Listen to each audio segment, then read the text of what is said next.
Hello everyone and welcome to the Constructive Criticism Network. This network is here to help you improve at Magic the Gathering at every level. From Pauper Leagues to Top 1000 Mythic, we've got you covered. If you want to hear the entire network, head on over to our sponsor at PureMTGO.com, where you can hear each and every show, each and every week, and check out their sponsor, MTGO Traders, and tell them that the CCMTG Network sent you. Now sit back, enjoy the show. From YouTube, podcasts, and more, here's this week's episode from ConstructiveCriticism.com. How's it going, everybody? I hope everyone is well. It is 1 o'clock, Sunday, December the 20th, 2020. And that means it's time for this, the 99th trip down the Homeward Path. We are almost to 100. Almost there. My name is Adam, and I've got a few questions for you. Are you a fan of Magic the Gathering? I mean, I really hope so. Because, I mean, you're here watching listening to a podcast about it. I mean, if you're not a fan, I don't know what you're doing here. You're just being honest. But in spite of that, do you have something else that is more pressing than any commitment you might have to Magic? A job, a career, a spouse, a partner, children, any and all of the above. I don't know. I understand it myself. I've got a wife and 3 children of my own. But in spite of that, are you still actively seeking improvement on your Magic game on a regular basis? Listen, if this sounds like you, I hope you got cards left in your library, because we're about to dredge up some stuff you probably should have already known.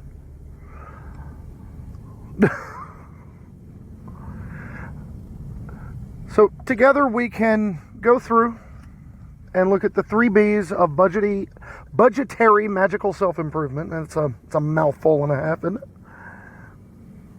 But first, a word from our sponsor. Our sponsor is PureMTGO.com. PureMTGO is one of the largest depositories of Magic content on the web. One of the best places to get all the content you could ever have considered wanting and needing. And, I mean, it doesn't matter what you're looking for. They've probably got content for you. There's also our parent network to keep in mind. They're the reason I'm here, ConstructedCriticism.com. I wouldn't be able to do this the way that I do it now without the belief that they had in me early on. And that's not an exaggeration. That's not a humble thing. It's the truth. So go check them out. Check out the rest of the content on the network. Listen, everybody's doing some really cool stuff these days. So go check it all out. And while you're browsing the web, you can do me a solid. If you love this show enough to help me keep doing it, head over to patreon.com/HomewardPathMTG if you want to support me in a more direct fashion. Now, with all the shills out of the way, let's dive into our first segment each week. We were talking about the 3 B's, and the first one is Budget Spotlight. Our Budget Spotlight is a segment every week where we talk about an uncommon, a rare, a mythic, and a commander-oriented card that I feel either doesn't get enough love or gets way too much play to justify how low its price tag is. So, for the uncommon this week, this one is, I honestly expected this card to cost more. The card in question is Shaman of the Pack. Shaman of the Pack is black and a green for a 3/2. And when it enters the battlefield, target opponent loses life equal to the number of other elves you control. So, first and foremost, you can have worse and more expensive ways to win the game. I mean, that's just the long and short of it. That is the elegant sort of thought process here. It's 2 mana, Win the game. It's also a creature that costs 3 mana or less, so it can be flipped off of Collected Company. We all know what this card is going to get played in. It's getting played in Elves. It is not getting played in a fair green-black aggro deck. You are playing this card to deal somewhere close to 10 to 15 points of life loss out of nowhere and end your opponent's existence. That is your goal. But, as embarrassing as it might seem, this thing's also just not awful on turn 2. Especially considering its color combination, considering the pedigree of said color combination. You know, even if it goes away, it's not going away for long. Black and green are known for their capability, and not just capability, but desire to recover creatures. Whether directly from the graveyard to the battlefield or directly from the graveyard to the hand in order to recast. That's kind of what these decks are here for. That's what they thrive on. So, I'd be lying if I said I didn't think this card was at least reasonable as a 2-drop. Just turn 1, mana creature, turn 2, Shaman of the Pack, ping you for 1, I've got a 3/2. If it connects, that means I have to deal less damage later. And all of this wrapped into one neat little 25-cent package. So, again, uncommon, just bringing the pain when it comes to value. Win the game for a quarter. That sounds pretty reasonable to me. A rare is from Ikoria. It is Umori the Collector. I have a little bit of a theme where I keep going through these companions that are not named Luris. Because, I mean, I mentioned Zirda, I mentioned Yorion, I mentioned Umori's right in there, right in the mix. Umori the Collector is 3 and then double hybrid, if I'm not mistaken. It might be 2 and double hybrid. It's either 4 or 5 mana, either way. Black or green for the hybrid mana. And what it says, the companion condition is all non-land cards in your library or in your starting deck must contain the same card type. So if you're playing 1 creature, they all have to be creatures. If you're playing 1 enchantment, they all have to be enchantments. If they're playing 1 instant, they all have to be instants. It's not exactly rocket surgery here. Umori wants homogeneity. I may or may not have butchered that word, but that's beside the point. Umori wants all of your cards to be in the same wavelength. But Umori also is willing to pay you off for that. Because when Umori enters the battlefield, you name a card type, and cards you cast of that type cost 1 less. So it is a ramp spell sort of to the extreme, potentially. Depending on what your hand looks like at the time. So cards costing 1 less is, typically speaking at least, a pathway to nonsense.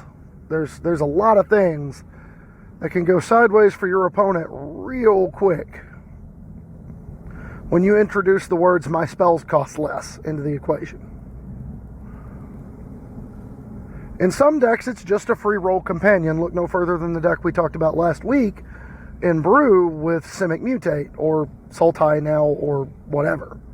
Whatever kind of mutate pile you're looking to build, as long as it's got green and or black in it. If you're playing all creatures, Umori is a free roll companion. So, you know, if you're considering between Into the Royal or Brazen Borrower, and that's the sticking point for you, maybe you just play the Brazen Borrower just to get the free companion.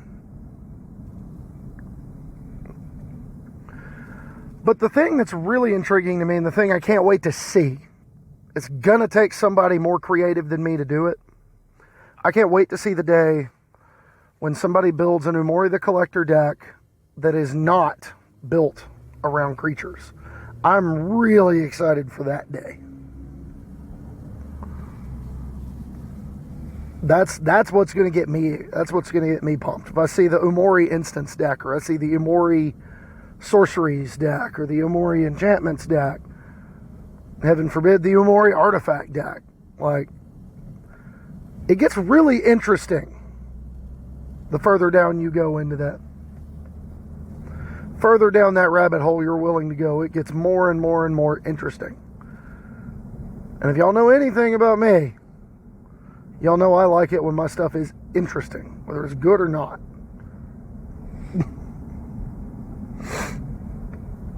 So, Umori costs you the grand sum total of 50 cents, and you can do a lot worse than 50 cents for interesting. Alright? A lot of these more interesting cards cost a lot of money. But especially if you're considering running it as companion, 50 cents for the one copy you'll need, you can do worse. If you want to play some more in the main deck, I guess knock yourself out. That's up to you. Moving on to our Mythic. Our Mythic this week is Veraska, Golgari Queen from Guilds of Ravnica. She is 2 a green and a black, buys you 4 loyalty. +2, you may sacrifice another permanent. If you do, draw a card and gain 1 life. -3, destroy target non-land permanent with converted mana cost 3 or less. And -9, you get an emblem with when a creature you control deals combat damage to a player, that player loses the game. So, there's a little bit to unpack here. First of all, the +2 is a little bit deceptive. It feels like something you really want to build around. But as somebody who played a fair amount of Veraska Golgari Queen in just green-black mid-range, this thing is reasonable as flood insurance. And I use that term a lot, especially when I'm just talking to somebody about a deck build. But when I refer to something as flood insurance, I mean it's something to do with your mana when you draw all of it. Like when you just hit the pocket of all of your lands. If Veraska's sitting on the table while you're flooding out, you can turn excess lands into cards. So on its face, like if that's the fail state of your 4-mana walker, is to jump up to 6 loyalty and trade off a land you didn't need for a chance at another card, you can do a whole lot worse. Whole lot worse. But it's even more fun than that if you dig deeper, because the second you get the tiniest bit of synergy with that sacrifice trigger, whether it's in the form of splashing another color for a card like Mayhem Devil, or just playing a creature that can come back from the graveyard every turn, like a Scrap Heap Scrounger or Silver Smoke Ghoul or something along those lines. Just the very notion of being able to sacrifice a permanent in order to fix my cards is really appealing to me. Especially if I can get any level of value off of the sacrifice itself. So, I mean, top to bottom, 4 mana. That's your fail state. That's the worst version of this card. You also have the -3, which is just Abrupt Decay that leaves behind a Planeswalker with 1 loyalty. And again, that's everything your mid-range deck wants to do. Kill your creature, leave behind a Planeswalker that you have to exchange a card for. Now my 4-mana play is a 2-for-1. And we're alright with that. We are all the way on board with that. We are not going to be jumping that ship. And then, of course, the ultimate being the ultimate should probably win you the game. And in this case, it definitely does, as long as you are playing some number of creatures in your deck. And Veraska can be yours for the low, low price of $3.50.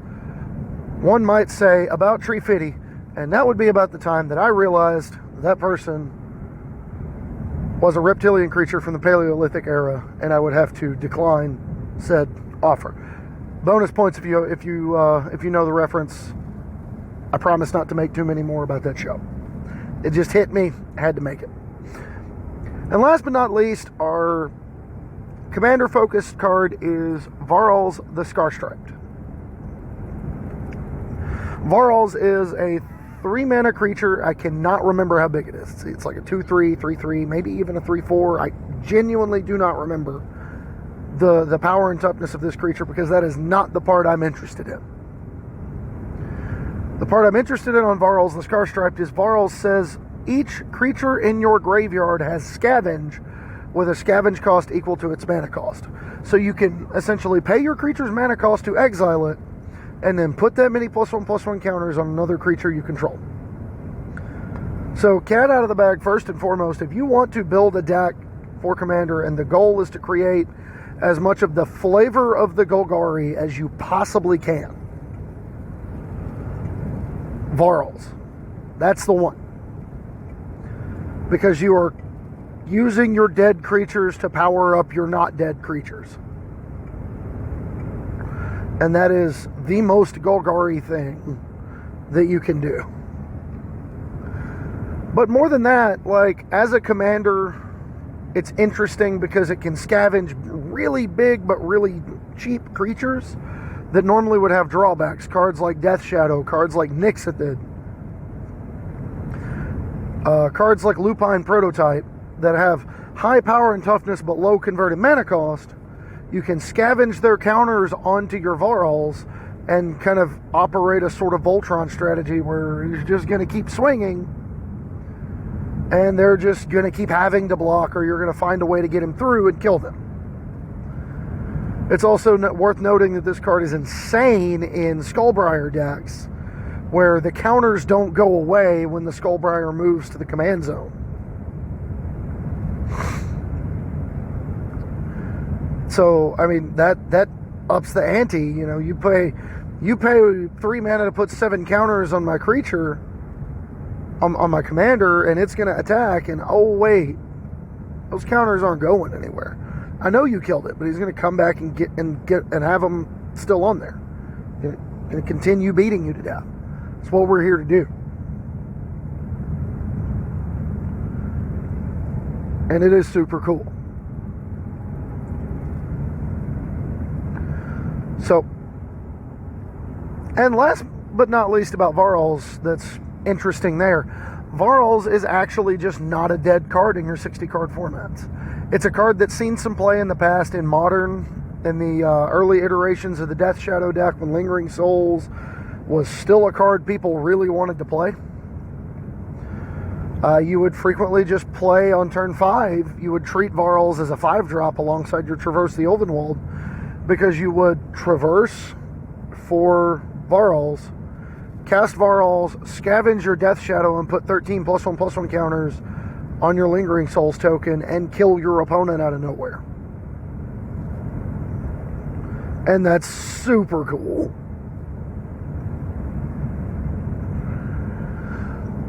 Excuse me.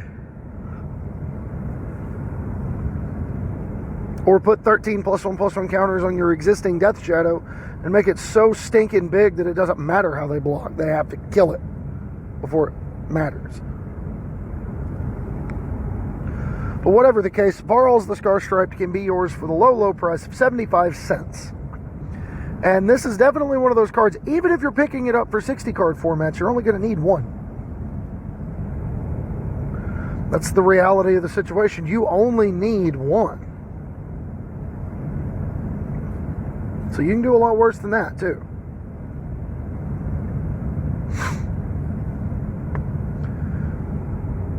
But that wraps up Budget Spotlight for this week as we move on to segment 2, Brew of the Week. Brew of the Week is where we spotlight either a deck that I've built or that someone else has built, and I've either found or been sent said deck to sort of profile and get a general synopsis of what it's about, what it does, you know, what the core concept is, what the strengths and weaknesses are, and kind of an overall outlook on how it looks like it would perform. And in this case, for this deck, we're talking about Lurrus Rock in Modern. And I know what you're thinking. Why would we not be playing Jund? There's a few reasons. First and foremost, budgetary concerns. They are a thing, and more people need to respect that. But even going the other way on that, even, trying to kind of take budget concerns out of the equation a little bit, Green-Black has its own set of valuable tools at its disposal. There are some unreasonably powerful cards you get by touching the red splash. But those cards are very expensive, and outside of a few niche cases, I'm not sure how much they really impact the viability of the deck from a competitive standpoint. All the core pieces are still there. And what I mean by core pieces is, when we're talking about Lurrus Rock, or we're talking about Rock in Modern in general, whether it's Jund, Abzan, Green-Black, Sultai, whatever, we're talking about Rock in Modern. We are talking about a deck that wants to marry cheap disruption, efficient threats, and efficient removal spells together, alongside some form of card advantage engine. And I say some form because it tends to change as the deck iterates itself. Sometimes it'll be card draw, sometimes it'll be graveyard recursion, sometimes it'll be a heavy focus on aggressively discarding the opponent's hand, because if we get into a top deck war, my cards in isolation are better than yours. Whatever. In this case, this deck wants to play Lurrus of the Dream Den. That is the rock piece that it wants to play. Now, the list that I was sent did not play Lurrus's Companion, but I would argue that you absolutely could, if it's something you're interested in. Your key pieces are cards like Tarmogoyf, cards like Tarmogoyf, cards like Dark Confidant, cards like Thoughtseize. And none of those interfere with your ability to play Lurrus as your companion. And obviously, like, Jund gets to do it even better because they get to play Wrenn and 6, which is just an absurd Magic card, and more people should be playing it because it's ridiculous. But I digress.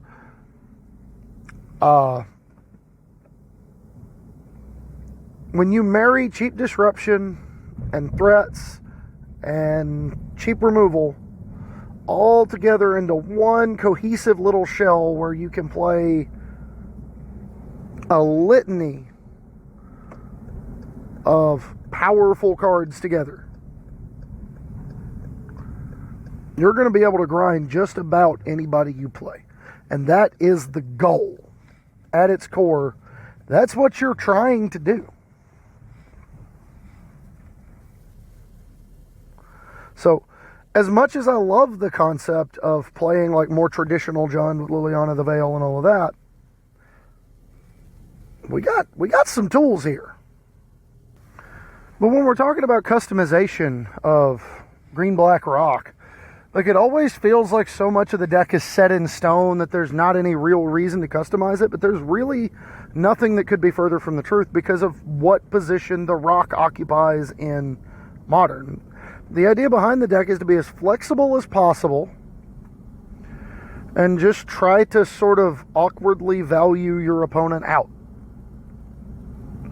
You're winning in 1.5 card advantages. And one of the ways you do that reliably in this shell is going to be with Lurrus, and that's one of the ways you can turn it into more of a potential blowout, is to take the idea of playing Lurrus as your card advantage engine, if I can remember how to speak my native language. Use Lurrus as your card advantage engine and lean heavy into it. The idea of playing more permanents in your deck as ways to get through it, as interactive pieces. You know, in Jund, you can do it with Seal of Fire. In this shell, you can do it with powerful sideboard cards like Seal of Primordium that destroys an artifact or enchantment, and you can just buy it back with Lurrus. You can do it with filtering effects like Vessel of Nascency or Stitcher Supplier that put things in the graveyard for Lurrus to buy back. You can lean into cards like Call the Death Dweller to buy back your Dark Confidant or buy back your Lurrus and then buy back another spell. Dreadhorde Arcanist would be something that would be of great interest to the Jund player. But even in this shell, a card like, Confidant's good. Dusk Legion Zealot is embarrassing but not unreasonable. Glint Sleeve Siphoner can be a poor man's Dark Confidant. And I only say poor man because I'm speaking from my experience as a poor man. But, top to bottom, there's tools available if you want to lean more heavily into the Lurrus deck. Make it more of a Lurrus deck and less of a rock deck. Build, try to take advantage of all the value that you get by playing your spells playing your creatures from your graveyard, playing your permanents from your graveyard. There's a lot to choose from. Even something as innocuous as a Elvish Visionary. That's card advantage when it chump blocks an otherwise lethal attack, and then you just play it again and draw another card. That thing functionally drew you like 3 cards because it added a turn to your opponent's clock, so that's another draw step. And then it drew you a card when it entered the battlefield, and then it died, and then it drew you another card when it entered the battlefield again. So, the secret to it, the secret sauce, if you will. Anybody knows why that's funny? You know why it's funny. But the secret sauce for Rock is the capacity to do something that's a little bit unfair in conjunction with all this fair stuff you're doing. And that's kind of what the Lurrus package brings to the table here. The ability to grind your opponent out in a way that they're not normally accustomed to being ground out by Golgari Rock.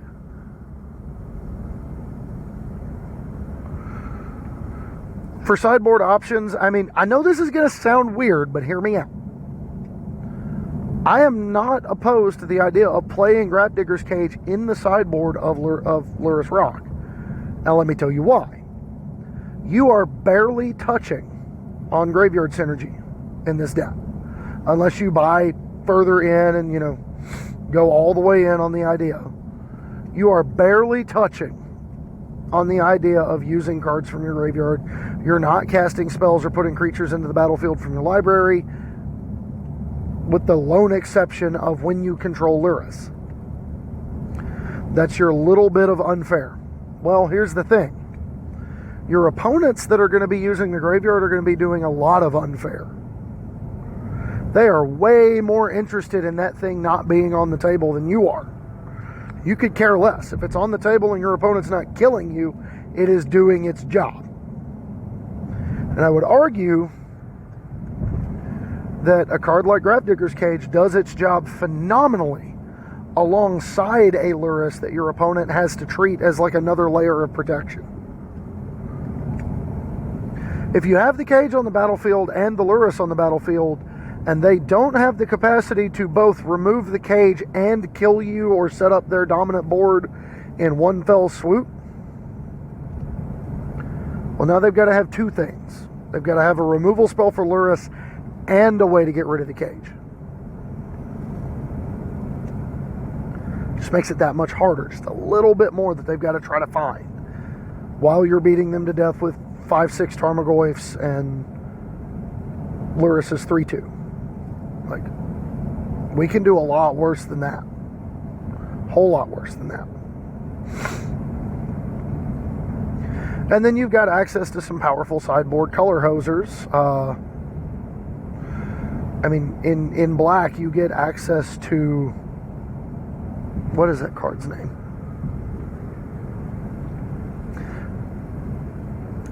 I guess I don't need to go super deep on the sideboard options because your sideboard options are what you need for your metagame, right? At its core, this deck is about flexibility. And I mean, that's really kind of the selling point for the deck as a whole. You want to play your good, reasonable, cheap, good rate Magic cards with ways to keep playing your good, reasonable, cheap rate Magic cards. And that's okay. I like doing that. So, the last thing I want to say about this deck before we move on to our main topic this week. One of the reasons I like this as a concept, it's kind of two-pronged. One, you can build a similar version of this deck for Pioneer, with a little more of an emphasis on Delirium for cards like Grimflayer and Traverse the Ulvenwald, and some silver bullets to go get, including the Lurrus itself if you play them in the main deck. But more importantly, this deck offers an entry point into Modern. Modern decks are expensive and everybody knows it. But taking one of the tried and true formulas of the format and kind of spinning it back a little bit and saying, hey, what does this really need to succeed? Like, what does it really, really, really need? I know Wrenn 6 is really good. I know Lightning Bolt is Lightning Bolt. I know Kroxa is really good. But what does this deck, at its basest level, at its core conceptual level, what does it need to function? Let's strip it down to that. And then instead of trying to inject power into it, let's inject redundancy so that it's going to be reliable. Reliability is one of the key facets of mid-range deck building. You want to know within reasonable deviations that your deck is going to do the same thing every time you play it. It's going to do a reasonable job of drawing removal spells, threats, and disruption, and be able to take the game over with the little bit of card advantage that it sees. And that's the draw to mid-range in the first place, especially in a format like Modern. It's the idea of making your opponents play the fair game that you want to play. And you don't have to be playing a third color in order to do that. So this offers a fantastic way to jump into Modern with both feet without having to sell lots of personal possessions or save up money for an unreasonably long time. So with that out of the way, let's move into our main topic this week. Our main topic, we've been doing this color series. We're finally on part 10, the last of the 2 color pairs. The last guild. Who the heck are the Golgari Swarm? They were introduced in fall 2004 or 2005. Fall 2005 in Ravnica City of Guilds. They were an instant hit for my best friend Brett, who I originally wanted to have in this episode. I wanted to let my resident Golgari fanboy really kind of take lead on this episode, but he is a frontline healthcare worker in the middle of a pandemic. He could not get free in order to join me either in person because of possible exposure or remotely because he's just exhausted perpetually, and I don't blame him. So, with that in mind, what are they about? Well, from a lore perspective, they are the custodians and the cooks. They are the purveyors of food and sanitation of Golgari. They manage the sewers, they manage the food supply, and they deal with being the undertakers of society as well. And as you might expect, being the guild that tends to operate underground, in the sewers, in the weird, off-putting smelling kitchens, you might imagine they're not super popular. They're not very well revered among the citizens of the plane, and you would be correct. That would be a very accurate, imaginative picture. The Golgari are, at their core, obsessed with perpetuating the cycle of life. Nothing that dies is useless. Nothing that dies doesn't have a purpose. They will find some way to put it back to use, whether in terms of food supply, fertilizer, reanimated as a laborer by one of their many, many necromancers, whatever. The Golgari are all about putting death to use for the living. And unlike a lot of the other guilds that we've covered in this series, I'd argue unlike basically all of them, that has been the general overall theme for the colors of green and black together throughout the history of Magic. Green being abundant life, black being abundant death, but then there being that common thread somewhere in the middle of repurposing them together. That is what the Golgari are all about, whether on Ravnica or any other plane. Look no further than Ikoria, Amonkhet. So what are the strengths and weaknesses when you put green and black together? Strength, number one, is recursive ability, grinding capacity. Between green's capability of generating little incremental snowballing bits of card advantage and black's capability, especially in conjunction with green, to buy things back. One of the things about green and black together that make it so appealing for players is the fact that you never feel like you're out of a game. You can do some weird stuff, make some questionable decisions, and find your way right back into a game that you thought you'd lost.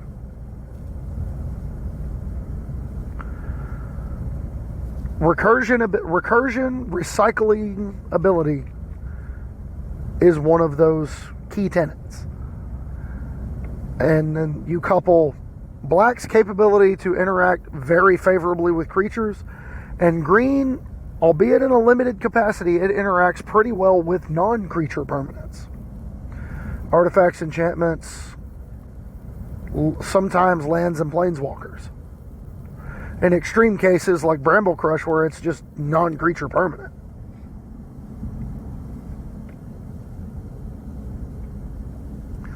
Whatever the case may be, when you're signing up to play Golgari, a big draw to you is removal. You want the combination of efficient removal from black, you want somewhat versatile removal from green, you want the little bit of ramp, you want, I mean, there's a lot on the table, there's a lot on the menu to offer for the aspiring Golgari mage. And there's a lot worse ways to go about playing your game than doing just that, than making the game about how well your opponent can grind, not how quickly your opponent can kill you if you don't do anything about it. And then when it comes to sideboard cards, obviously you have access to greens, artifact and enchantment removal, you have access to blacks, graveyard hosers, and more linear removal.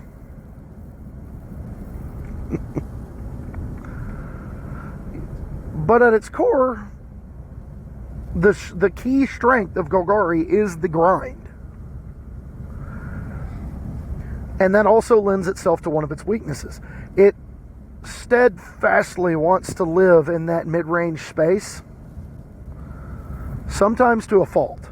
If you are a tempo-oriented deck, whether you're aggressively or defensively slanted, as a deck that's going to prioritize shutting off key turns and using them to further an overall agenda for what your deck is trying to do, you can prey on these mid-range decks. Look no further than the mono blue tempo deck during its time in the spotlight, right after Ravnica Allegiance came out, sorry. Struggling with my words today. Ravnica Allegiance gave us Hydroid Krasis and a number of other tools for the green-black deck to splash blue in order to touch on Krasis to draw a bunch of cards and dominate games. And that's okay. There's nothing inherently wrong with that.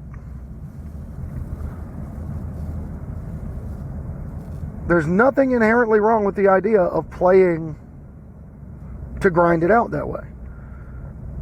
But the danger you run into when you're playing that style of deck is at some point your goal is to tap out for the most powerful thing you can do turn after turn after turn.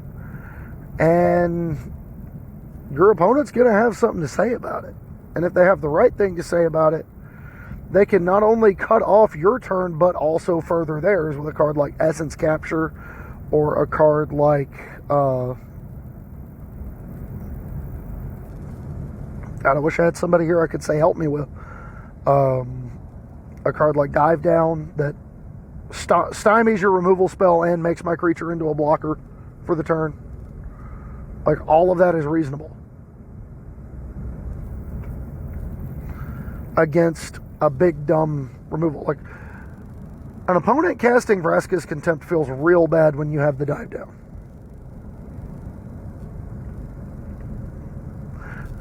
That's just the long and short of it.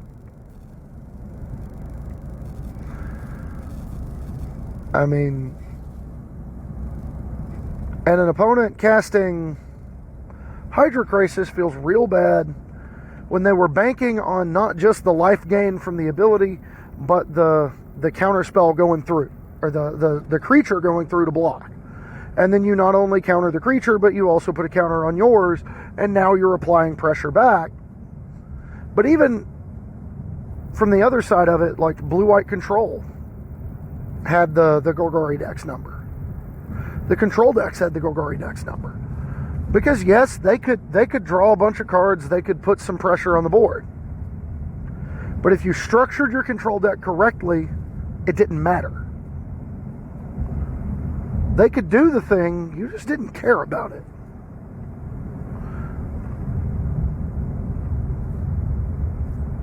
And that's a scary proposition. When you're playing this collection of absurdly powerful Magic cards and you play one of them and your opponent's like, whatever. Go ahead, get your 2 creatures back, I don't care, you're not killing me. Here's Teferi, Hero of Dominaria, do something about it.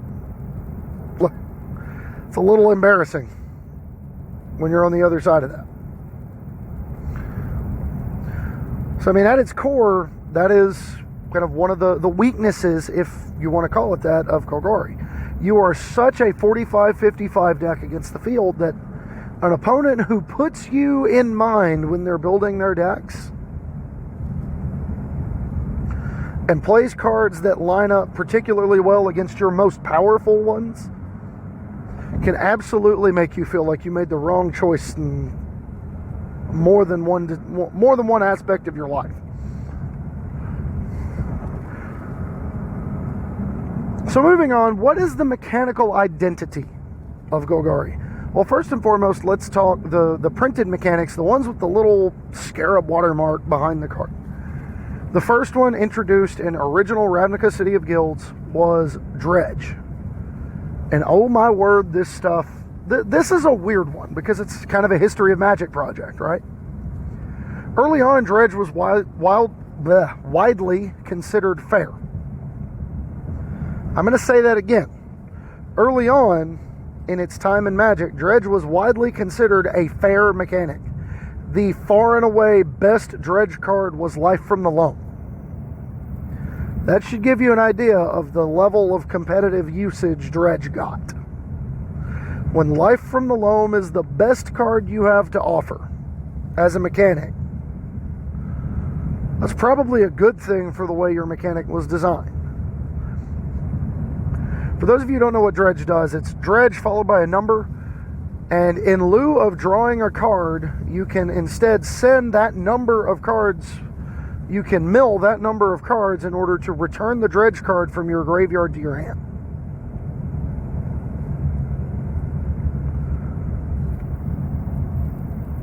And early on, I'm not ashamed to admit, Brett and I played a fair amount of grindy, ugly, mid-rangey dredge piles. We were using Graveshell Scarab. We were using Life from the Loam. We played Stinkweed Imp. Svogthos the Restless Tomb as a creature land was a legitimate threat in our decks.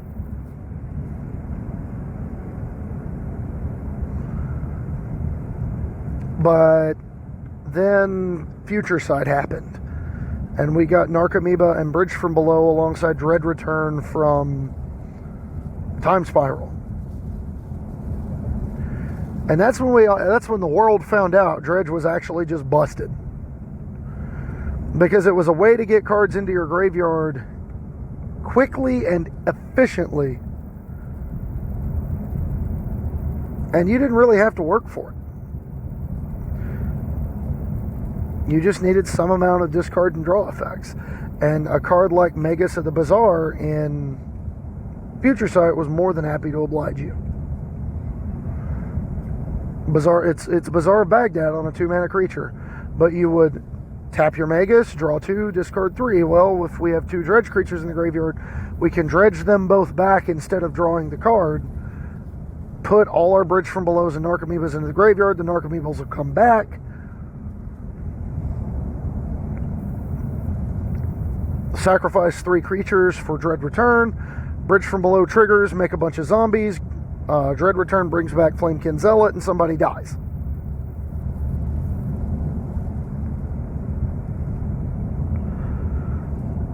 That was the busted Dredge deck, and it persisted for a long time.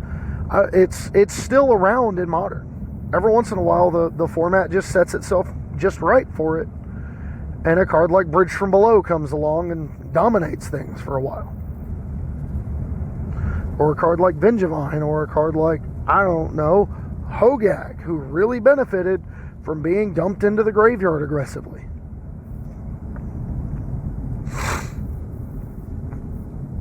So, Dredge went from a fair mechanic to one of the most busted things in the history of Magic, basically over the course of a year. Magic's a fun game, folks. Moving on, the second printed mechanic from Return to Ravnica was Scavenge. And a card with Scavenge, you can pay the cost that appears after Scavenge on the card in order to exile the creature from the graveyard and put its power in +1/+1 counters onto a creature you control. So you are trading the power of a dead creature and infusing it into an alive creature. And I've talked a lot about how the mechanics from Guilds of Ravnica and Ravnica Allegiance felt a little bit lazy from both a design and flavor standpoint. But I would like to point out that the mechanics from Return to Ravnica and Gatecrash were just chef's kisses from a flavor standpoint.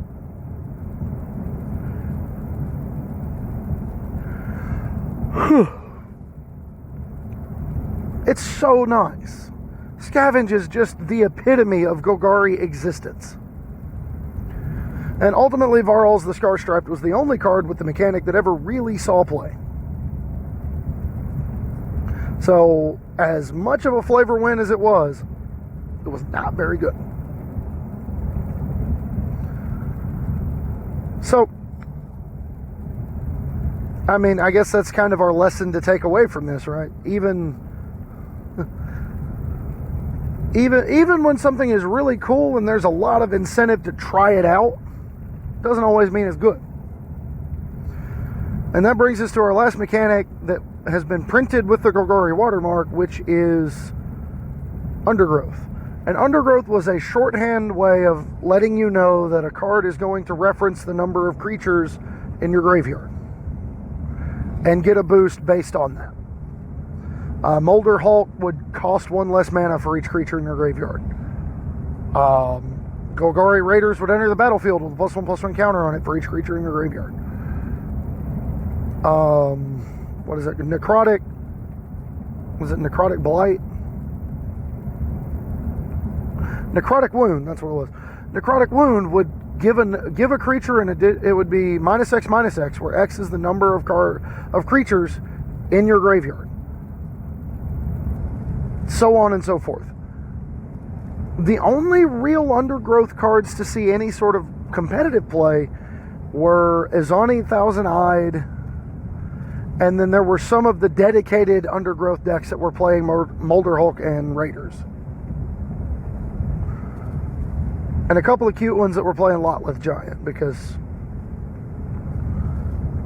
lots of damage out of nowhere is always fun, right? Magic's fun, folks. Whew. But at its core, it wasn't a mechanic that rewarded you for buying all the way in. There was nothing about it that was like, no. Put lots of creatures in your graveyard, and I'm going to make sure you get paid off in a big way. The closest thing we got to that was Izani. And it saw play as a 1/2 of in the green-black mid-range deck as a 6-drop that would make some creatures and give you something to do with mana. That's not all that appealing. So the traditional Golgari mid-range deck kind of won out there, and we were just playing explore creatures and find and finality and Veraska, Relic Seeker, and Izani, and just valuing our opponents to death with removal spells. Ravenous Chupacabra was a really good Magic card in Standard that year. That gives you an idea of how far Magic's come. A 4-mana 2/2, a Necrotal was a playable, and not just a playable, but a desirable Magic card in 2019. How far Magic's come in the last year, right? But even the non-printed mechanics, the mechanical tropes that they tend toward with Golgari are all very similar. They tend toward self-mill, they tend toward recycling abilities, returning creatures to the hand, returning creatures from the graveyard to the battlefield, using creatures in your graveyard to fuel other effects. There's a little bit of an emphasis on counters, not just +1/+1 counters the way it is with Simic, but counters in general, because we had +1/+1 counters in some of the sets, like the Tarkir block and some other places, Kaladesh. We also had -1/-1 counters in Amonkhet and Shadowmoor, or Eventide, rather. Amonkhet and Eventide. We had the ability counters, the keyword counters from Ikoria. All the way around, these are a color pair that really likes to have the ability to enhance their creatures or degrade yours. And if they're degrading theirs, it's with the understanding that yours are going to get degraded worse.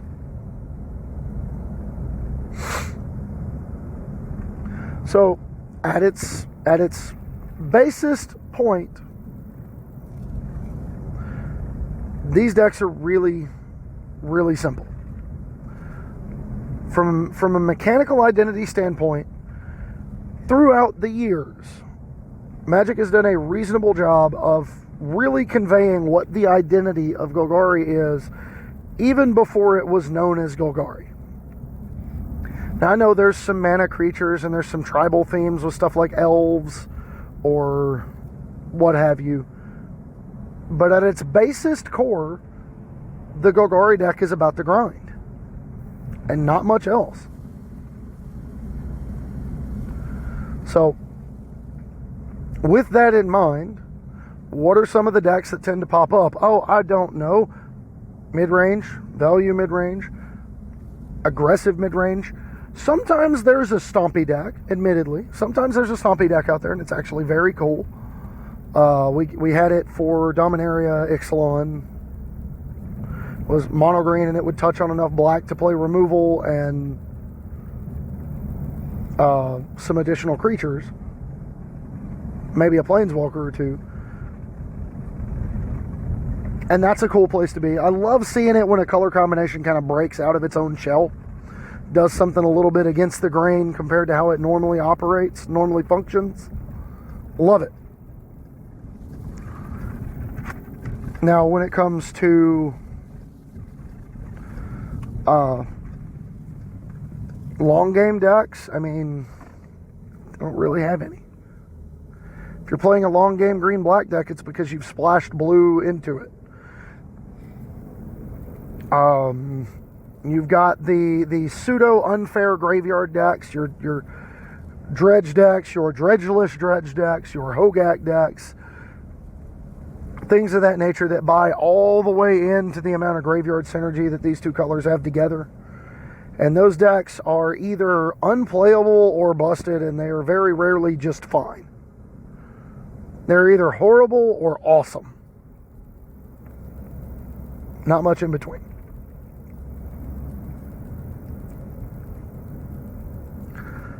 So,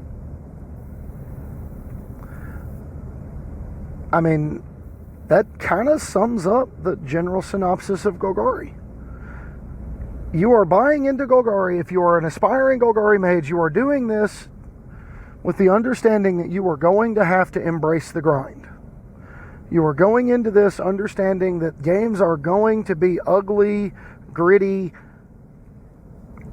hem-hawing over individual card decisions, individual decisions regarding your removal spells, so on and so forth. There's going to be a lot of sweat and bullets when you play Golgari. Is it worth it? I would argue that it is. Because it's one of the easiest ways to help you understand a format is to just hand you a pile of disruption and removal spells and let you play a bunch of games. Because you will lose a bunch of them early on until you start to get a feel for what everybody's doing. And then once you understand what everybody's doing, your skill ceiling with your deck bumps way up. And that's really something I love in a combination of colors. To say nothing of the capacity to branch out into other color combinations down the line. So if I had to recommend a color combination for somebody who is just considering starting Magic, I'd be hard pressed to find something other than Golgari. It's the perfect way to try to kind of make Magic fair. Because you can get just absolutely bodied by red decks and hate Magic. You can get absolutely pigeonholed and worn down and ground down by control decks and hate Magic.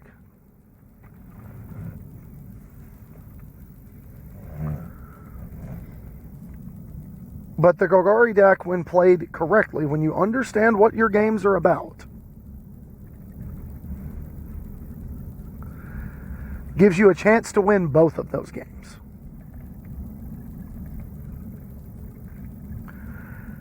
And that's something we can all agree is a good thing. So with that in mind, that's all I've got for this week. You got questions, you got comments, you got concerns, leave them down below in the comment section if you're on YouTube. While you're there, don't forget to like and subscribe to let me know you like the content that I'm doing.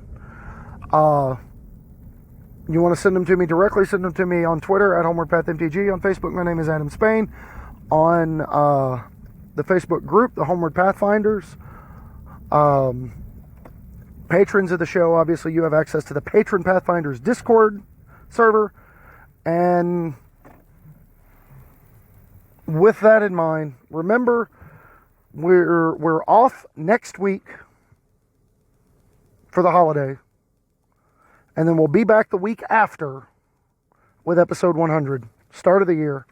Can't wait to jump in. We've got a very special guest coming on. Save your dad jokes. I have been. They're going to want to hear all of them. I think they're really going to appreciate it.